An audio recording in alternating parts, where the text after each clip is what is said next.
தூங்கி எழுந்துச்சு Twitter side போய் பார்க்கலான்னு பார்த்தா ஜனநாயகன் படம் ஹெச்டி பிரிண்ட் லீக்டுன்ற பரபரப்பு தான் போயிட்டு இருக்கு. சரி நானும் சும்மா அடிச்சு விட்றாங்க அப்படின்னு பார்த்தா படத்துல நிறைய சீன்ஸை வந்து இந்த ட்விட்டர்ல வந்து அப்லோட் பண்ணி வச்சிருக்காங்க. இதெல்லாம் பார்க்கும்போது டேய் என்னடா பண்ணி வச்சிருக்கீங்க, ஒரு படம் எடுக்க எவ்வளோ கஷ்டம் தெரியுமாடா.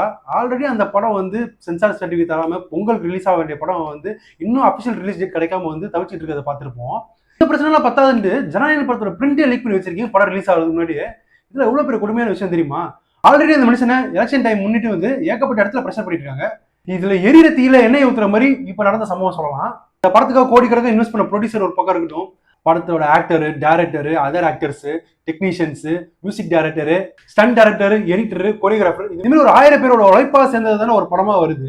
அப்படி ஒரு படத்தை வந்து படம் தேட்டருக்கு வரது முன்னாடி இது மாதிரி ரிலீஸ் பண்ணி வச்சிருக்கீங்களே, நியாயமா சொல்லுங்க. நான் ஒண்ணு மட்டும் சொல்லிக்கிறேங்க, இது மாதிரி ஜனநாயகன் படத்தை தேட்டருக்கு வரது முன்னாடி இது மாதிரி லீக் பண்ணாலுமே வந்து தளபதி விஜய் ஃபேன்ஸா இருந்தாலுமே சரி, என்ன மாதிரி நியூட்ரல் ஆடியன்ஸா இருந்தாலும் சரி, ஜனநாயகன் படத்தை வந்து தேட்டர்ல தான் பார்க்கணும்னு மைண்ட் ஃபிக்ஸ் ஆயிடுச்சுங்க.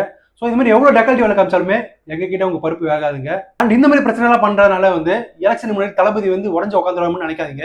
அவரோட பிரச்சாரம் இன்னும் ஸ்ட்ராங்கா தான் ஆகும் தவிர வந்து எந்த நேரத்துலையும் வந்து அவர் உடஞ்சு உட்காந்துட மாட்டாரு. பண்ண போற இம்பாக்ட் வந்து 2027 எலெக்ஷன்ல நீங்க பார்க்க தான் போறீங்க. ஸோ என்ன மாதிரி நீங்களும் ஜனநாயகன் படத்தை தேட்டர்ல தான் பார்ப்பீங்கன்னா கமெண்ட் பண்ணுங்க. And taker bye channel subscribe பண்ணி வச்சுக்கோங்க. அது மாதிரி நிறைய கண்டு உங்களுக்கு சேரும்.